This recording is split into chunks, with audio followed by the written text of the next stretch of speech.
Hello everyone, a very warm welcome to study IAS. I hope you are doing well. स्वागत है आपका हमारी PT 365 की series में, जहां पर हम इकोनॉमी के करंट अफेयर्स को कवर कर रहे हैं। स्टार्ट करते हैं अपने आज का लेक्चर, पर उससे पहले आप सपन एकेडमी के साथ जुड़कर अपनी तैयारी को स्टार्ट कर सकते हैं। इस समय आपको 43% ऑफ मिल रहा है on 2 year and above subscription. And also आपको अभी और भी प्राइसेस अगर आप देखेंगे, जीएस प्लस ऑप्शनल या प्लस टेस्ट सीरीज के प्लस कॉम्बो अगर आप ले रहे हैं तो आपको प्राइसेस में ड्रॉप देखने को मिलेगा। तो अगर आप कंसीडर कर रहे हैं, अभी आप ले सकते हैं, अभी आपको बेनिफिट मिलेगा, अभी आपके पास ऑप्शन है, तो आप इसको जरूर कंसीडर करिए। आरंभ बैच जो है वो 30th ऑफ मार्च यानी कि आज से स्टार्ट हो रहा है, तो अभी भी आपके पास समय है, आप एनरोल कर सकते हैं। एडमिशन आईएएस फाउंडेशन बैच भी स्टार्ट हो गया है 2026 के लिए।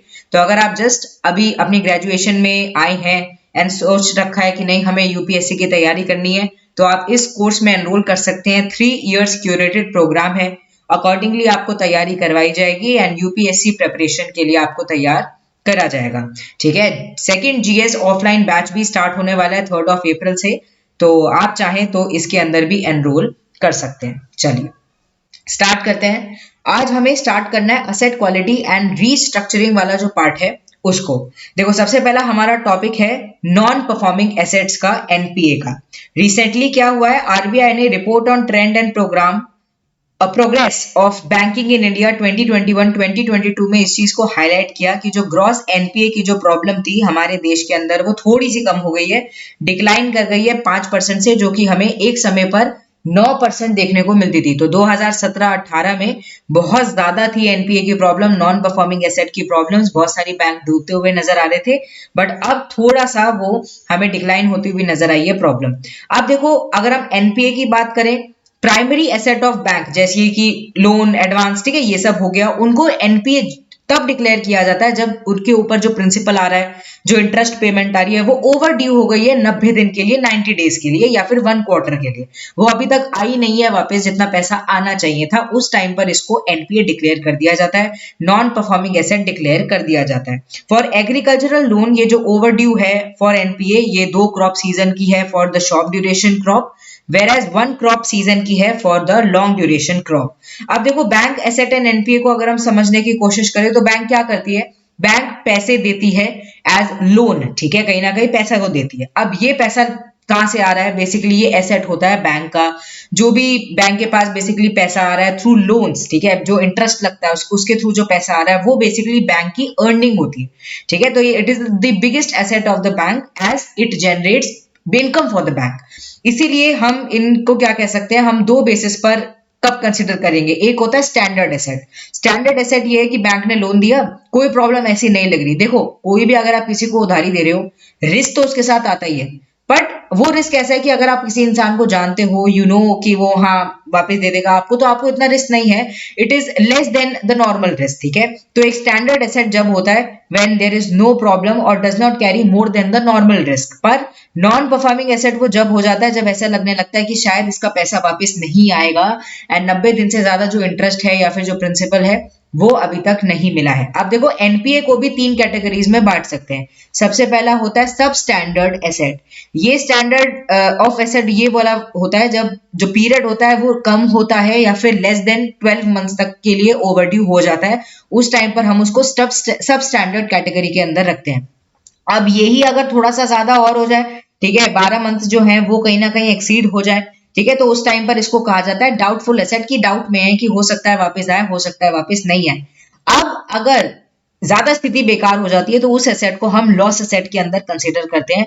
लॉस एसेट कहीं ना कहीं आइडेंटिफाई किया जाएगा बैंक के द्वारा, इंटरनल या फिर एक्सटर्नल ऑडिटर के द्वारा, या फिर कोऑपरेटिव डिपार्टमेंट के द्वारा, रिजर्व बैंक ऑफ इंडिया के द्वारा, कि अब क्या है, अब सिचुएशन ज्यादा बिगड़ गई है, अब शायद ये पैसा वापस कभी ना आए, तो उसको कहा जाता है लॉस एसेट। तो इनको कहा जाता है एनपीए। 2017 के 18 के अंदर बहुत ज्यादा भयंकर स्थिति थी, अब थोड़ी सी फिर भी कम है, 5% हमें स्थिति देखने को मिल रही है। अब देखो, इसी से रिलेटेड अगर हम करंट अफेयर्स को देखें तो ईज रिफॉर्म थोड़ा सा इंपॉर्टेंट हो जाता है।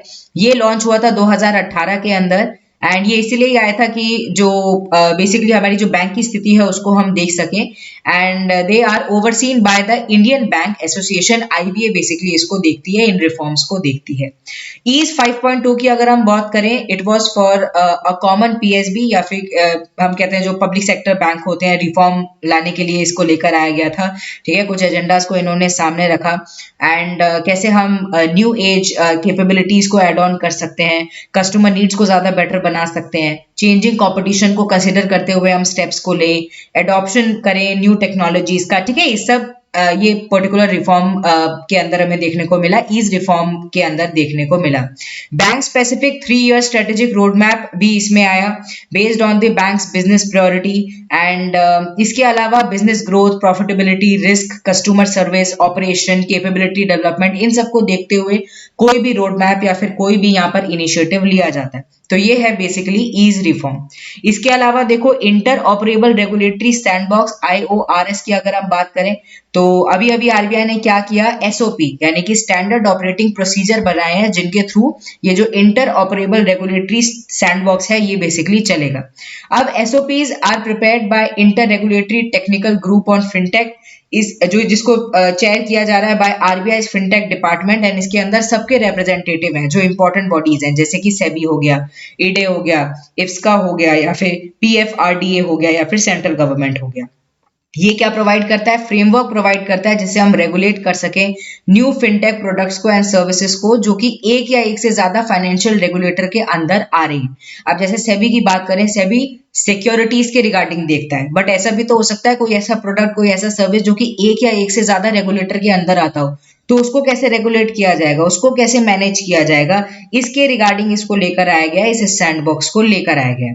अब ये जो IORS है, ये एक मैकेनिज्म है to facilitate testing of these innovative hybrid financial products या फिर सर्विसेज, जो कि एक या एक से ज्यादा रेगुलेटर के एम्बिट के अंदर कहीं ना कहीं आ रही हैं। की हाईलाइट अगर हम फ्रेमवर्क की बात करें, तो सबसे पहले तो डोमिनेंट फीचर प्रोडक्ट का देखा जाता है, एंड डोमिनेंट फीचर के बेसिस पर देखा जाएगा कि कौन से रेगुलेटर के अंदर बेसिकली ये आएगा, कौन इसका प्रिंसिपल रेगुलेटर है, कौन इसका एसोसिएट रेगुलेटर है। इसके अलावा the dominant position will be decided in 2 ways. सबसे पहले तो ये है कि enhancement to the existing product, जैसे कि लोन्स, डिपॉजिट, जो भी इसका कनेक्शन में रहा है उसको कंसिडर किया जाएगा। फिर नंबर ऑफ रिलैक्सेशन जो कि सॉर्ट की गई है बाय द एंटिटी, जिससे वो अंडरटेक कर सके टेस्ट को अंडर IORS, उसको देखा जाएगा। तो इतना डिटेलिंग में आपको जाने की जरूरत नहीं है, बेसिकली आपको इस पर्टिकुलर सैंडबॉक्स के बारे में पता होना चाहिए, एंड आपको इसका मेन एजेंडा पता होना चाहिए। International financial services centre authority की अगर हम बात करें, will be the PR for Indian fintech having global ambition and foreign fintech seeking entry to the India. ठीक है, चलो आगे बढ़ते हैं। अब देखो, अगला टॉपिक है हमारा डेप्थ रिकवरी ट्राइब्यूनल या फिर DRTs। अब गवर्नमेंट ने क्या किया है, गवर्नमेंट ने क्रिएट कर दिया है एक्सक्लूसिव बेंचेस को 3 डेप्थ रिकवरी ट्राइब्यूनल का। अब ये 3 कहां पर है, चेन्नई, मुंबई, दिल्ली के अंदर, जो कि रिजॉल्व करने वाले हैं बहुत सारे केसेस को जो कि अबव हो 100 करोड़ से ज्यादा के। अब देखो, डेप्थ रिकवरी ट्राइब्यूनल वैसे ही काफी इंपॉर्टेंट हो जाता है। अगर हम बात करते हैं रिकवरी ऑफ डेप्ट एंड बैंक्रप्सी एक्ट 1993 का, तो उसके थ्रू ये DRTs को फॉर्म किया गया था। एंड DRT भी देखो हमें 2 तरीके के देखने को मिलता है, एक तो है DRT जिसके पास ओरिजिनल ज्यूरिसडिक्शन है, एक होता है डेप्ट रिकवरी एपिलेट ट्राइब्यूनल जिसके पास एपिलेट ज्यूरिसडिक्शन है कि बाय अपील इसके पास जाएगा। ऑब्जेक्टिव क्या है इन ट्राइब्यूनल का, ऑब्जेक्टिव ये है कि ये क्या देखने वाली है कि जो भी कंप्लेन्स आ रहा है, ठीक है, it provide expeditious adjudication and recovery of the डेप्ट due to the bank and the financial institution. तो जो डेप्ट है उसकी रिकवरी के लिए बेसिकली इसको लेकर आया गया है। It also hears cases under the SARFAESI act. तो सरफाइजी एक्ट का इसमें बहुत बड़ा रोल है। सरफाइजी एक्ट जो है देखो वो क्या करता है, सरफाइजी एक्ट गार्ड करता है फाइनेंशियल इंस्टीट्यूशंस को, किनके अगेंस्ट, बेसिकली लोन डिफॉल्टर्स जो है उनके अगेंस्ट। अब देखो, ये जो लोन डिफॉल्टर है इन्होंने कुछ ना कुछ कोलैटरल में तो रखा होगा, या फिर जो भी सिक्योरिटी एंड ऑल है उसी के बेसिस पर कहीं ना कहीं पैसे को लिया होगा। तो सरफाइजी एक्ट के तहत ये जो फाइनेंशियल इंस्टीट्यूशन है वो इन सिक्योरिटीज को जो कि प्लेज की गई थी अगेंस्ट द लोन, इनको सेल कर सकती है, इनको मैनेज कर सकती है without the intervention of court. तो किसी भी कोर्ट का इंटरवेंशन नहीं होगा, ये जो फाइनेंशियल इंस्टीट्यूशन है ये आपस में इस काम को निपटा सकती है एंड अपने लोन की कहीं ना कहीं रिकवरी को कर सकती है। ये एप्लीकेबल है through out the country and cover करता है सारे एसेट को, चाहे वो मूवेबल हो चाहे वो इमूवेबल हो। मूवेबल होते हैं जैसे कि कार हो गई, इमूवेबल जैसे कि घर हो गया किसी का, वो चलेगा थोड़ी, घूम थोड़ी जाएगा। बाहर देशों में जरूर होता है क्योंकि वुड का बना होता है, इधर से उधर आप अपने घर को लेकर जा सकते हो। हमारे देश के अंदर वो स्थिति है नहीं, तो हम इमूवेबल में कहीं ना कहीं हम हाउस एंड ऑल को अभी देखते हैं। इट कम्स इनटू प्ले अगर बोरोवर जो है वो डिफॉल्ट कर देता है अपनी पेमेंट को फॉर मोर देन 6 मंथ, तो उस टाइम पर जो सरफाइजी एक्ट है उसका रोल बेसिकली आता है। एट प्रेजेंट 39 डीआरटीज हैं हमारे देश के अंदर एंड 5 डीआरएटीज हैं जो कि कहीं ना कहीं ऑपरेट कर रही हैं। अगला टॉपिक देखते हैं, एसेट रिकंस्ट्रक्शन कंपनी। अब देखो आरबीआई ने क्या किया है, रिसेंटली कुछ चेंजेस लेकर आए हैं इनकी फ्रेमवर्क के अंदर, कुछ अमेंडमेंट्स लेकर आए हैं based on the Sudarshan Sen committee. तो प्रीलिम्स के हिसाब से पहले तो सुदर्शन सेन कमेटी याद रखो किसके रिगार्डिंग आई, एसेट रिकंस्ट्रक्शन कंपनीज के रिगार्डिंग आई। अब ये एआरसी क्या होती है, एआरसी वो कंपनी है जिनका काम है बेसिकली ये जो नॉन परफॉर्मिंग एसेट्स होती हैं इनका रेगुलेशन करना on the recommendation of Narasimham committee second. ये जो कंपनी है ये रजिस्टर्ड है as a company under section 3 of the SARFAESI act. इसको कौन रेगुलेट करता है, आरबीआई रेगुलेट करता है as a non banking financial company. अब देखो ये वाली जो लाइन है बहुत इंपॉर्टेंट है, यूपीएससी पूछ भी चुका है, वापस से भी पूछ सकता है कि it is regulated by the RBI but as a NBFC. अब अगर हम गाइडलाइंस की बात करें, एलिजिबल एआरसी के रिगार्डिंग आया है कि with a minimum net owned fund of 1000 crore to act as a resolution applicant under the insolvency and bankruptcy code 2016। तो मिनिमम इतना तो फंड होना ही चाहिए इनके पास। एंड अर्लियर सरफाइजी एक्ट जो है वो प्रोहिबिट करता था एआरसीज को कि वो एक्स्ट्रा काम नहीं कर सकते, अलग एक्टिविटीज नहीं कर सकते अदर देन द सिक्योरिटाइजेशन या फिर असेट रिकंस्ट्रक्शन, जब तक कि आरबीआई की परमिशन नहीं मिल जाए। पर अब थोड़ा सा यहाँ पर डिफरेंस आ गया है। आईबीसी प्रोवाइड करता है for time bound process for resolving the insolvency in companies and among the individuals. अब देखो raised minimum capital requirement, minimum capital requirement इतना तो पैसा होना ही चाहिए, उसको रेज कर दिया गया है। एक एआरसी को सेटअप करने के लिए कम से कम 300 करोड़ होना चाहिए, पहले सिर्फ 100 करोड़ था। चेंजेस भी लेकर आए हैं कॉर्पोरेट गवर्नमेंट्स, अगर हम नॉर्म्स की रिगार्डिंग बात करें, like to constitute an audit committee which shall comprise of non executive directors only.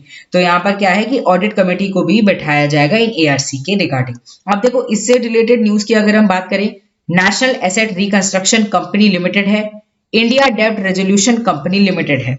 Bad bank के बारे में भी यहाँ पर बात करी गई है। बैड बैंक या फिर national asset reconstruction company limited जो है वो एक कॉर्पोरेट स्ट्रक्चर है जो कि क्या करता है, आइसोलेट करता है रिस्की एसेट को held by the bank in a separate entity. अब देखो बैड बैंक जो है अब तो खैर थोड़ा सा पुराना हो गया, पर ये ऐसा टॉपिक है जो कि कभी भी पूछा जा सकता है। तो बैड बैंक जो होते हैं वो क्या करते हैं, बेसिकली जो एनपीएस होते हैं उनको खरीदते हैं या फिर बैड लोन्स जो होते हैं उनको खरीदते हैं, जिससे बैंक का जो बर्डन है वो कम हो जाए। बैंक क्या कर सके, अपनी जो बैलेंस शीट है उसको एक तरीके से ईज आउट कर सके, नॉर्मल कर सके एंड उसके बाद फिर से जो अपने लेंडिंग का काम है कस्टमर्स को उसको स्टार्ट कर सके। तो ये जो national asset reconstruction company limited है ये भी इस तरीके का बैड बैंक ही है, ठीक है, यही ये काम करता है। मेजॉरिटी स्टेक की अगर हम बात करें तो पब्लिक सेक्टर बैंक है with Canara Bank as a sponsor. Whereas इसके अलावा अगर हम इंडिया डेब्ट रेजोल्यूशन कंपनी लिमिटेड की बात करते हैं, management and value addition and will help the डेब्ट रेजोल्यूशन प्रोसेस, उसी के लिए बनाया गया है। एंड इसके अंदर प्राइवेट सेक्टर बैंक्स का हमें मेजर स्टेक देखने को मिलता है। चलो अगला देखते हैं मॉनेटरी पॉलिसी। मॉनेटरी पॉलिसी की बात करें, सबसे पहला टॉपिक है हमारा इन्फ्लेशन या फिर सिंपल भाषा में समझे महंगाई। इन्फ्लेशन जो होता है मैक्रोस्कोपिक फिनोमिना है जो कि जनरल प्राइस जो गुड्स एंड सर्विसेज के बढ़ जाते हैं, ठीक है, उसको बेसिकली देखता है। हम उस समय कहते हैं भाई महंगाई हो गई, या जिसको टेक्निकली हम इन्फ्लेशन कहते हैं। 3 इंडेक्सेस है जिनके बेसिस पर इन्फ्लेशन को देखा जाता है। सबसे पहला है WPI या होलसेल प्राइस इंडेक्स। आप होलसेल के बेसिस पर, होलसेल में जैसे आप ट्रांजैक्शन कर रहे हो आप उस बेसिस पर देख रहे हो कि कितना आपको महंगाई देखने को मिल रही है। कौन रिलीज करता है, office of economic adviser, department for promotion of industry and internal trade under the ministry of commerce and industries इसको लेकर आता है। ऐसे ही अगर हम सीपीआई की बात करें, कंज्यूमर लेवल पर देख रहे हैं कंज्यूमर प्राइस इंडेक्स को, एंड रिटेल इन्फ्लेशन को बेसिकली ये देखता है एट द रिटेल लेवल। इसको कौन रिलीज करता है, एनएसओ रिलीज करता है under the ministry of statistics and programme implementation. इसके अलावा है कंज्यूमर फूड प्राइस इंडेक्स, नाम से ही आपको पता चल रहा है यहाँ पर फूड के लेवल पर देखा जा रहा है, फूड के जो प्रोडक्ट्स हैं उनके लेवल पर देखा जा रहा है कि प्राइसेस में क्या उतार चढ़ाव देखने को मिला है with reference to a base year. यहाँ पर बेस ईयर के बेसिस पर कंसिडर किया जाता है। कौन रिलीज करता है इसको भी, एनएसओ रिलीज करता है एंड 3 कैटेगरीज के अंदर ये आता है। तो CFPI हमें रूरल देखने को मिलता है, अर्बन देखने को मिलता है, कंबाइंड देखने को मिलता है एंड सबका जो बेस ईयर है वो भी अलग अलग है, यहाँ पर आप उसको देख सकते हैं। चलो फैक्टिव जो भी रिस्पॉन्सिबल है for the divergence of WPI and CPI, तो देखो दोनों में पहले तो डिफरेंस ये है कि होलसेलर प्राइस के बेसिस पर अगर हम देखें तो WPI है, कंज्यूमर लेवल पर रिटेल लेवल पर अगर हम देखते हैं तो वी हैव CPI, दोनों में ही डिफरेंस है। फिर इसके अलावा अगर हम देखें आइटम्स एंड वेट्स में भी डिफरेंस है, जो कॉमोडिटीज को कंसीडर किया जाता है उसमें भी डिफरेंस है। जैसे जब हम CPI को देख रहे हैं, कंज्यूमर लेवल पर देख रहे हैं, तो बेवरेजेस एंड ऑल हो गए, फूड हो गए, ठीक है, इनके पास हाईएस्ट वेट है ऑफ अबव 45% हमें इनका देखने को मिलता है। वेरएज WPI के लेवल पर हम देखते हैं कि जो मैन्युफैक्चर्ड प्रोडक्ट्स हैं वो ज्यादा मेजर स्टेक को कैरी करते हैं, 64% ऑफ द वेट को कैरी करते हैं। अब हाई इन्फ्लेशन होगा, महंगाई ज्यादा होगी, देश के अंदर नेगेटिविटी क्या देखने को मिलेगी? सबसे पहले तो जो सेविंग रेट होगा वो बहुत ज्यादा डिक्रीज हो जाएगा। इन्फ्लेशन का मतलब क्या है? लोगों के हाथ में ज्यादा पैसा है, ज्यादा महंगाई है ना, तो लोग सेव कम कर रहे हैं। इसके अलावा इनकम डिस्ट्रीब्यूशन पर असर पड़ेगा, जो गरीब हैं वो और भी गरीब होते चले जाएंगे क्योंकि उनको ज्यादा पैसा देना पड़ रहा है किसी भी सामान को खरीदने के लिए। उसके बाद इकोनॉमिक ग्रोथ के ऊपर हमें नेगेटिव असर देखने को मिलेगा। फिर फाइनेंशियल लेवल पर अगर हम देखें हमारी जो स्टेबिलिटी है वो बिगड़ जाएगी एंड फॉरेन करेंसी बोरोवर्स जो हैं, ठीक है, उनको उनका भी हमें रिस्क रहेगा कहीं ना कहीं, है ना। क्यों? क्योंकि जो एक्सचेंज रेट है वो हमें वीक होता हुआ नजर आ रहा है हमारी करेंसी की वजह से। उसके अलावा वाइडन करंट अकाउंट डेफिसिट, क्यों? क्योंकि इंक्रीज डिमांड हो रही है गोल्ड की एज द हेज, लोग कोशिश कर रहे हैं। उसके बाद क्या होगा? इंपोर्ट ज्यादा बढ़ जाएंगे, एक्सपोर्ट इतने हैं नहीं, करंट अकाउंट डेफिसिट बढ़ता चला जाएगा। अब करंट अकाउंट डेफिसिट बढ़ रहा है तो देखो इसके साथ हमने देखा था कि और भी पैरेलली चीजें हमें बढ़ती हुई नजर आएंगी। ओवरऑल फिस्कल डेफिसिट हमें देखने को मिलेगा, ओवरऑल स्थिति हमें खराब देखने को मिलेगी। It undermines the macro economic stability also and कहीं ना कहीं एक्सटर्नल कॉम्पिटिटिवनेस जो होती है देश की वो खराब होने लग जाती है। अब देखो इसी को टैकल करने के लिए इन्फ्लेशन टारगेटिंग का सीन आता है। इन्फ्लेशन टारगेटिंग कौन करता है? RBI करती है। And average headline consumer price index inflation की अगर हम बात करें, it is stayed above 6% 3 continuous quarter के लिए due to the supply shock. जैसे कि हमें क्या देखने को मिला पिछले साल में, अगर हम देखें पैंडेमिक हो गया, फिर सप्लाई चेन डिस्ट्रप्शन हो गए, फिर कमोडिटी प्राइसेस बढ़ गए, फिर रशिया यूक्रेन वॉर हो गया। इसकी वजह से हमें स्थिति बिगड़ती हुई नजर आई, देश में हमें महंगाई देखने को मिली। अब देखो ऐसा नहीं है हमारा देश ही हिट हुआ, यूएस की इकोनॉमी देख लो, यूएस खुद इन्फ्लेशनरी सिस्टम के थ्रू जा रहा था, है ना। तो बहुत सारी कंट्रीज के ऊपर नेगेटिव असर इस टाइम पर पड़ा।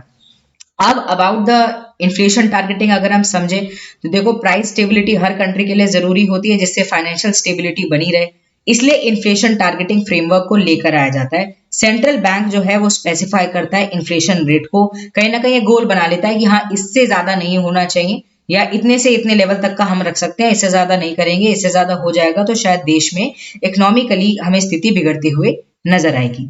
अब फ्लेक्सिबल इन्फ्लेशन टारगेटिंग अगर हम हमारे देश की बात करते हैं तो उर्जित पटेल कमेटी बहुत जरूरी है। उन्होंने रिकमेंडेशन दी थी 2014 के अंदर एंड इन्होंने कहीं ना कहीं ये बताया था कि वो कितना रहना चाहिए इन्फ्लेशन की अगर हम बात करते हैं, वो 4% +2 -2 इसके बीच के एम्बिट में कहीं ना कहीं रह सकती है, ठीक है। RBI एक्ट 1934 की अगर हम बात करें, it was amended in 2016। Inflation targeting and nominal anchor of RBI's monitoring policy, ठीक है, इसके साथ ये आई थी। इसको बेसिकली नॉमिनल एंकर बना दिया था अगर हम बात करते हैं। And it have a statutory and institutionalised framework for the MPC section 45ZB। अब देखो यहाँ पर क्योंकि मॉनेटरी पॉलिसी कमेटी की बात करी जा रही है, पहले तो ये देख लेते हैं कि ये क्या होती है। Monetary policy committee 3 internal members होते हैं इसके अंदर, 3 एक्सटर्नल मेंबर होते हैं। 3 RBI के मेंबर होंगे इंक्लूडिंग दी RBI गवर्नर जो कि चेयरमैन है, मेन पर्सन है। इसके अलावा 3 एक्सटर्नल मेंबर होंगे जो कि सरकार के द्वारा आए जाएंगे। तो 3 RBI के, 3 सरकार के इसके अंदर मेंबर होंगे। 1 वोट हर मेंबर को मिलेगा, पर RBI गवर्नर के पास कास्टिंग वोट है। कास्टिंग वोट जैसे कि स्पीकर के पास होता है जब जॉइंट सिटिंग बैठती है, वैसे ही RBI के पास यहाँ पर कास्टिंग वोट है। अगर टाई हो गया तो RBI का ही डिसीजन मैटर करेगा। मीटिंग की अगर हम बात करें, at least 4 times in a year ये मिलेंगे। क्वारम कम से कम इतने लोग होने चाहिए, तो at least 4 member present for a meeting should be at least there, उसी के बाद कोई ना कोई डिसीजन लिया जाएगा। एंड ये जो एमपीसी है, यही कहीं ना कहीं इंपॉर्टेंट बॉडी है जो कि पॉलिसी रेट को, रेपो रेट को, ठीक है, कहीं ना कहीं डिसाइड करवाती है एंड अचीव करने की कोशिश करवाती है हमें इन्फ्लेशन टारगेट को। The inflation target is set up by the government in consultation with the RBI once in every 5 year। अभी की बात करें 4% सीपीआई इन्फ्लेशन टारगेट है विद प्लस या माइनस 2% अपर या लोअर टॉलरेंस लिमिट हमने कहीं ना कहीं बताई हुई। With average inflation remains above the upper tolerance या फिर lower tolerance level 3 consecutive quarters के लिए। रीजन फॉर द फेलियर, अब देखो यहाँ पर बताया हुआ है कि RBI should set out in a report to central government. अगर आरबीआई ये जो टारगेट है, गोल है, इसको अचीव नहीं कर पाता तो आरबीआई को रीजन बताने पड़ेंगे सेंट्रल गवर्नमेंट को कि ये वजह है। रीजन बताना पड़ेगा for the failure to achieve the inflation target, remedial action propose करने पड़ेंगे। ऑल्सो एस्टिमेटेड टाइम पीरियड बताना पड़ेगा विद इन विच जो इन्फ्लेशन टारगेट है उसको अचीव किया जाएगा टाइमली मैनर पर, एंड रेमेडियल एक्शन क्या क्या लिए जाएंगे। आप देखो different types of policy stances है, आप देख सकते हैं। एकोमोडेटिव स्टैंस होता है जब सेंट्रल बैंक जो है वो प्रिपेयर होता है कहीं ना कहीं to expand the money supply, जिससे वो इकोनॉमिक ग्रोथ को बूस्ट करवा सके। एंड इस समय क्या होता है, वो पॉलिसी रेट को कट कर देते हैं जिससे क्या हो, मनी सप्लाई और भी ज्यादा बढ़ जाए, लोगों के पास पैसा ज्यादा है। इसको कहा जाता है एकोमोडेटिव स्टैंस। इसके अलावा होता है न्यूट्रल स्टैंड, जब जो सेंट्रल बैंक है वो कट कर सकता है रेट को या फिर इंक्रीज भी कर सकता है पॉलिसी रेट को। एंड यूजुअली अडॉप्ट किया जाता है जब पॉलिसी प्रायोरिटी इक्वल होती है टू दी इन्फ्लेशन या फिर टू द ग्रोथ। हॉकिश, ठीक है, हॉकिश स्टैंड होता है जब सेंट्रल गवर्नमेंट प्रिपेयर हो जाता है कि हम कर्व करेंगे मनी सप्लाई को एंड जो इन्फ्लेशन है उसको लो रखेंगे, जिससे क्या कर सके, हम पॉलिसी रेट को बेसिकली इंक्रीज कर देते हैं जिससे कहीं ना कहीं महंगाई हमें ज्यादा ना देखने को मिले। इसके अलावा एक होता है कैलिब्रेटेड टाइटनिंग, टाइटनिंग हो रही है यहाँ पर। अनदर टर्म है to represent the rate hike in calibrated manner या फिर in a very thoughtful manner. And tilt यहाँ पर हमें देखने को मिलता है towards the rate hike, but ऐसा जरूरी नहीं है कि पॉलिसी रेट में भी हमें साइमल्टेनियसली एक तरीके से हमें हाइक देखने को मिले।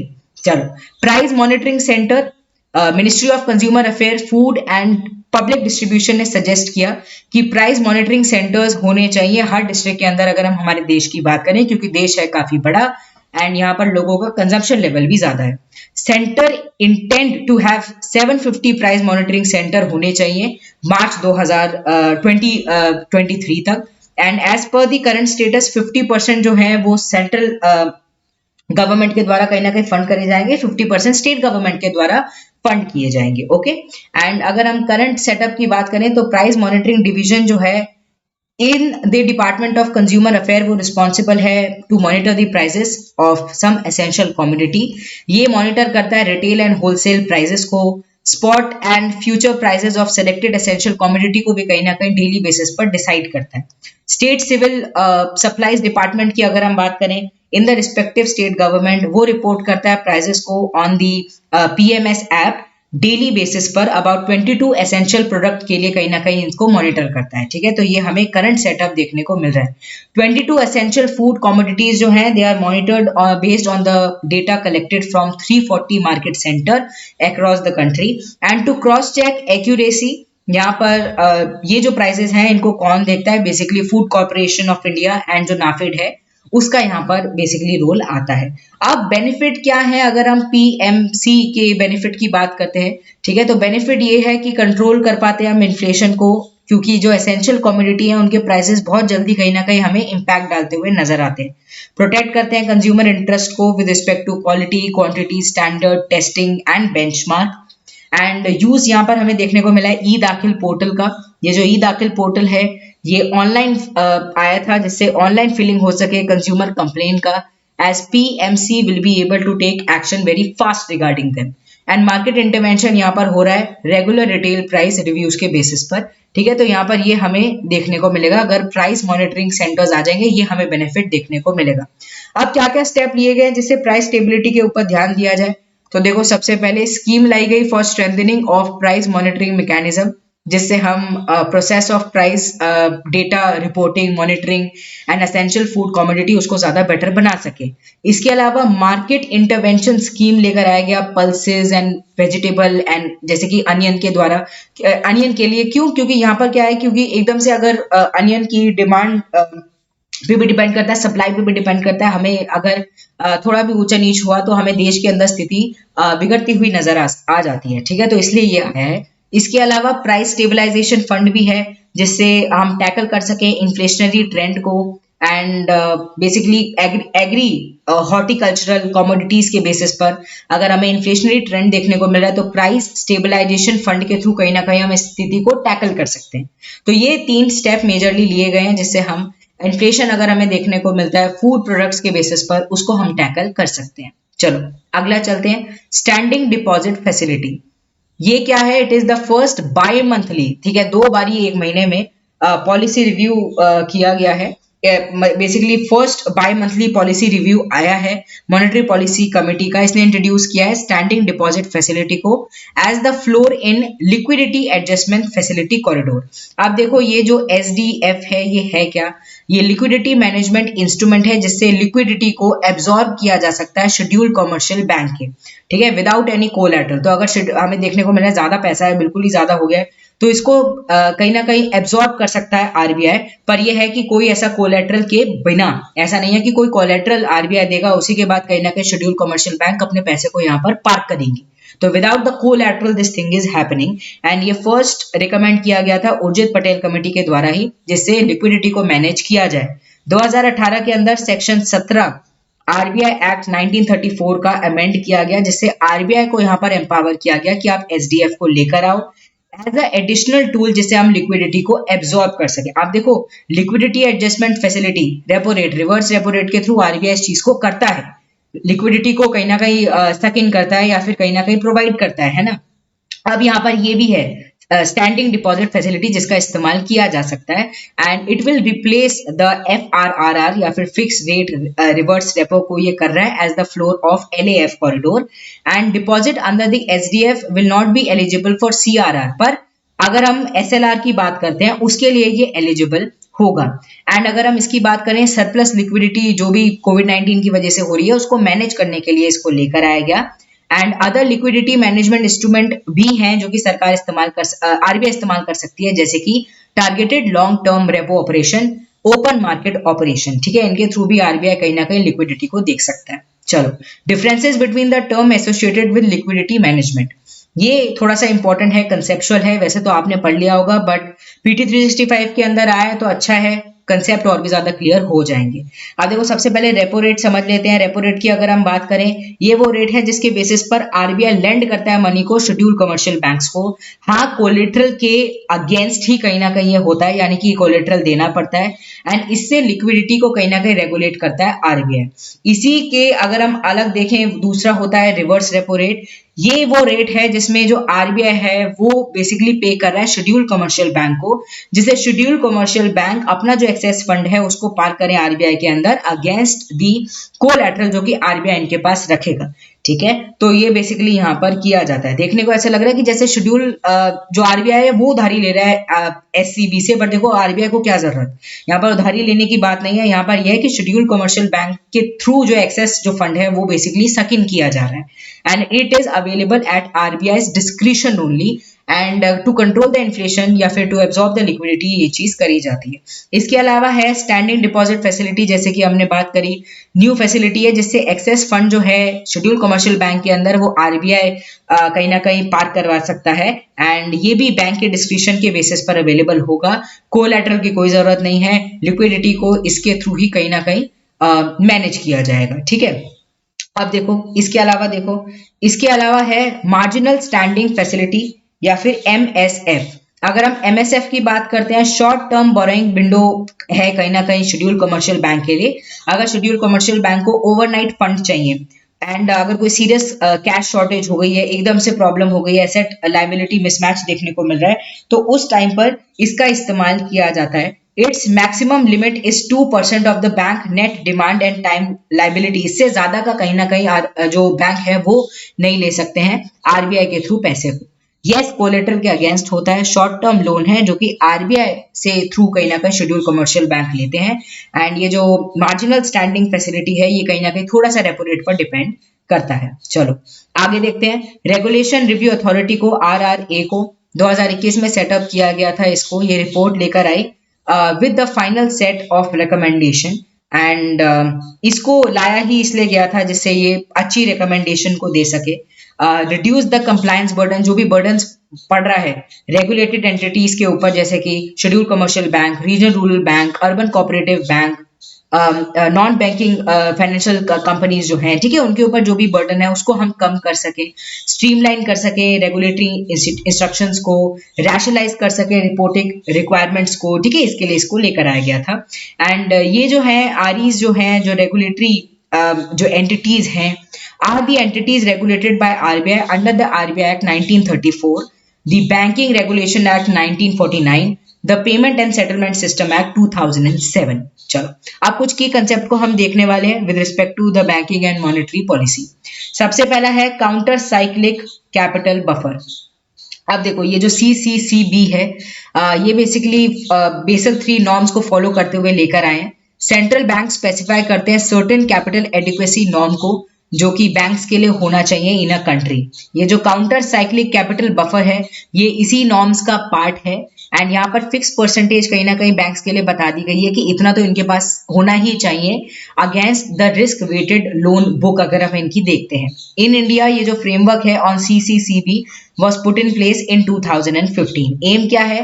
It require bank to build up a buffer, कि एक बफर तो इनके पास होना ही चाहिए with respect to the good time. अगर अच्छा टाइम चल रहा है तो ये नहीं आप सारा कहीं ना कहीं लोन पे दे दो, थोड़ा सा आप अपने पास बफर भी रखो कि अगर कोई स्थिति बिगड़ी हुई नजर आती है तो आप वहां पर इसका इस्तेमाल कर सकें, ठीक है, which may be use to maintain flow of credit जब हमें डिफिकल्ट टाइम देखने को मिल रहा है। ये रिस्ट्रिक्ट करता है बैंक को कि वो इनडिस्क्रिमिनेट लैंडिंग ना करने लग जाए कि हमारे पास तो खूब पैसा है बस हम धड़ाधड़ दिए जाएंगे, ठीक है, ये भी ठीक नहीं है, इसकी वजह से स्थिति बिगड़ती हुई नजर आ सकती है। तो यहाँ पर क्या है कि एक बफर को क्रिएट किया जाए।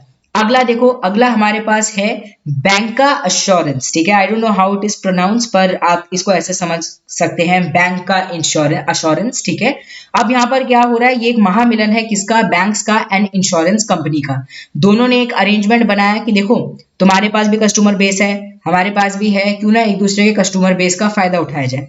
तो यहाँ पर क्या है, जो बैंक है एंड इंश्योरेंस कंपनी अलाउ, ठीक है, basically bank allow the insurance company कि वो अपना जो प्रोडक्ट है उसको सेल कर सके बैंक के कस्टमर को। इससे क्या होगा, दोनों की विन विन सिचुएशन है, दोनों का फायदा है। बैंक अर्न करते हैं एडिशनल रेवेन्यू को by selling the insurance product and insurance company expand करती है अपने कस्टमर बेस को without increasing their sales force. तो उनको ऐसे भी नहीं है कि अलग से बहुत सारे लोगों की जरूरत है, उनका काम भी सारा हो जा रहा है। तो ये महामिलन है बैंक और इंश्योरेंस कंपनी का। अगला देखो credit deposit ratio.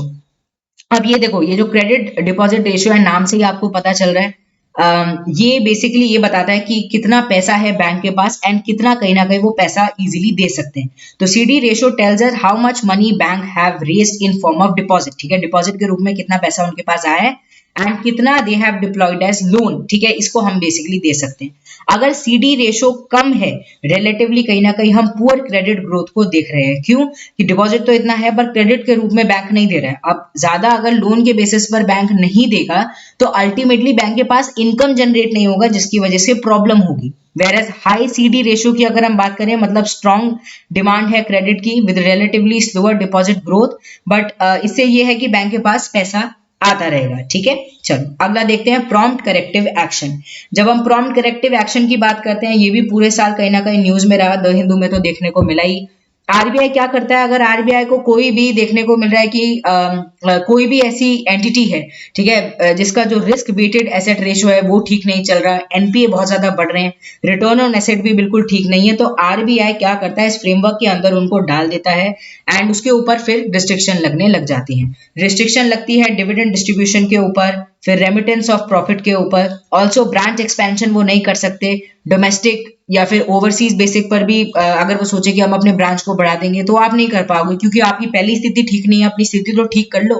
RBI basically ये कहना चाह रहा है कि इन फ्रेमवर्क के थ्रू अगर आप अंडर रहेंगे तो हम आपके ऊपर ध्यान दे पाएंगे, ऑल्सो आपको भी अपने ऊपर ध्यान देना चाहिए, ठीक है, इसके लिए है। अगला देखो लोन वेव ऑफ। अब ये बहुत सिंपल टर्म है, पर देखो इन दोनों टर्म में लोन वेव ऑफ और लोन राइट ऑफ कुछ नहीं पता, आरबीआई वो जो यूपीएससी है वो आपसे क्वेश्चन पूछ ले कि दोनों में क्या डिफरेंस है, या फिर मैच द फॉलोइंग में दोनों की डेफिनेशन इधर उधर हो जाए, ठीक है, क्योंकि नाम काफी सिमिलर लग रहा है। तो वेव ऑफ का मतलब ये माफ कर दिया आपका लोन, ज्यादातर क्या होता है, लोन माफ कर दिया जाता है, इलेक्शन आ रहे हैं भैया लोन माफ कर दो, इससे क्या होगा, लोगों को लगेगा कितने भले मानुस है ना।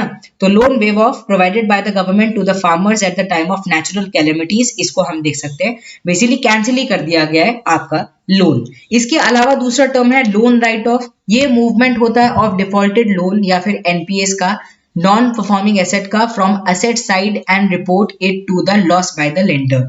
तो बेसिकली यहाँ पर बैंक क्या कर रहा है, बैंक जो अपने एनपीएस होते हैं या फिर डिफॉल्टेड लोन होते हैं उनको एक साइड से हटाकर दूसरी साइड पर रख देता है। Bank writes off a loan after the borrower had defaulted on the loan repayment and there is a very low chance of recovery reducing the bank's NPA, ठीक है। And it does not take away, अभी take away नहीं करता है कि basically ये जो है ये एनपीए या फिर बिल्कुल ही राइट हटा दिया गया है, ऐसा कुछ नहीं है। It doesn't take away the banks right to recovery, bank के पास राइट टू रिकवरी है। बैंक उस इंसान का जो movable immovable property as a जिसे कहते हैं ना गारंटी रखा हुआ है उसको कहीं ना कहीं भुना सकता है, उसका यूज कर सकता है। And in last 5 years bank right of कहीं ना कहीं बढ़ गया है, ठीक है। तो यहाँ पर आरबीआई बेसिकली सॉरी जो बैंक्स हैं वो बेसिकली क्या कर रहे हैं, वो अपने जो डिफॉल्टेड लोन या एनपी हैं फ्रॉम द एसेट साइड उसको हटाकर लॉस बाय द लेंडर की कैटेगरी में रख रहे हैं। अगला देखो, अगला है marginal cost of fund based lending rate या फिर एमसीएलआर। अब इसको आरबीआई लेकर आई थी 2016 के अंदर। ये लोवेस्ट इंटरेस्ट रेट है जिसके बेसिस पर जो बैंक है वो कहीं ना कहीं जो लोन है उनको ऑफर करेगा, except in some cases allowed by the RBI. This ये एक इंटरनल बेंचमार्क है या फिर रेफरेंस रेट है फॉर द बैंक्स। इसको कैलकुलेट किया जाता है 4 कंपोनेंट के बेसिस पर, marginal cost of fund, negative carry on account of CRR, फिर operating cost and tenor premium, इनके बेसिस पर इसको लेकर आया जाता है। टेनोर का मतलब ये है कि जितना टाइम लगेगा रीपेमेंट ऑफ बैंक लोन के लिए उसको टेनोर कहा जाता है। बेनिफिट्स क्या है, ट्रांसपेरेंसी रहेगी फाइनेंशियल इंस्टीट्यूशंस के अंदर while determining the interest rate and according to the RBI ये ज्यादा इफेक्टिव है। पहले क्या था, बेस रेट सिस्टम था, उससे ज्यादा ये इफेक्टिव देखने को मिल रहा है। अगला टॉपिक देखो, financial stability report.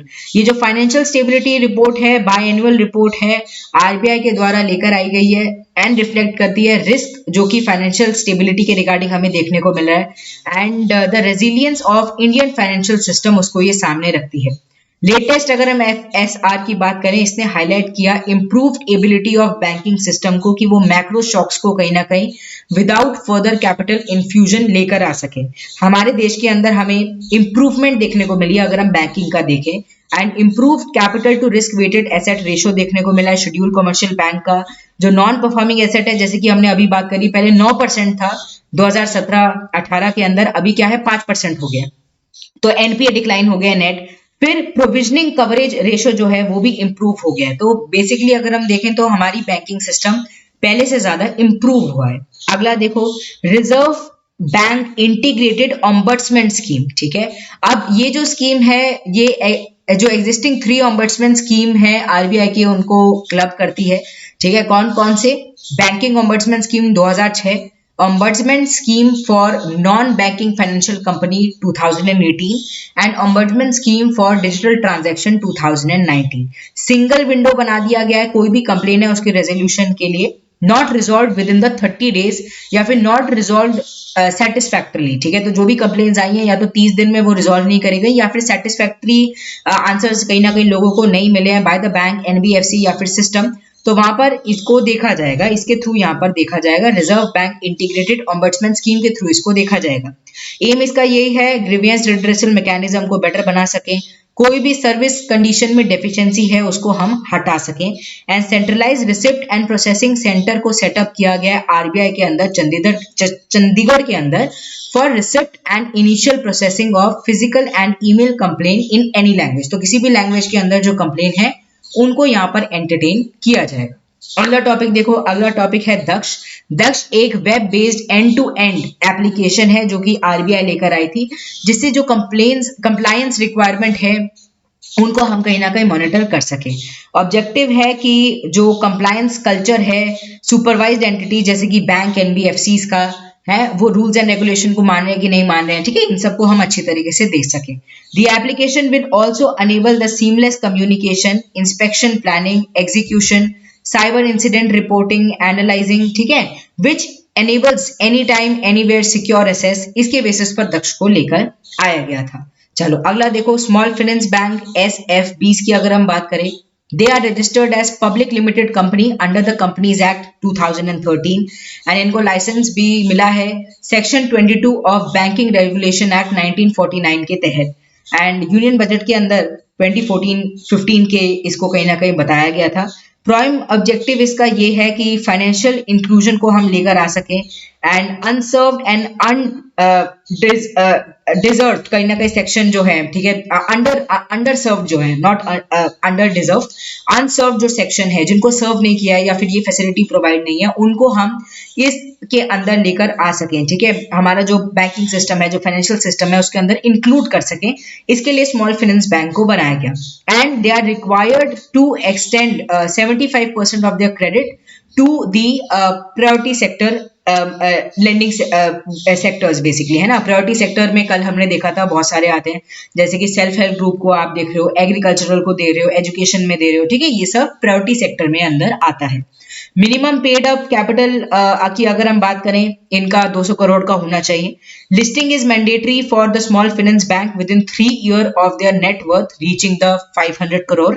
And challenges अभी भी क्या है कि हाई कॉस्ट ऑफ बोरोइंग है इनकी, शार्प डेक्लेरेशन हमें देखने को मिली है, डिसेलरेशन हमें देखने को मिली है, लोन ग्रोथ की इतनी ज्यादा है नहीं, एंड कहीं ना कहीं पैंडेमिक की वजह से भी सिचुएशन इतनी ठीक नहीं हो पाई, इसलिए इनका जो मेन ऑब्जेक्टिव है वो फुलफिल होता हुआ हमें नजर नहीं आ रहा बहुत सारी जगहों पर। अकाउंट एग्रीगेटर सिस्टम की अगर हम बात करें, 2021 में ये आया है एंड ये आरबीआई का रेगुलेटेड एंटिटी है जिसको लाइसेंस मिला हुआ है, non banking financial company AA licence basically इसको मिला हुआ है।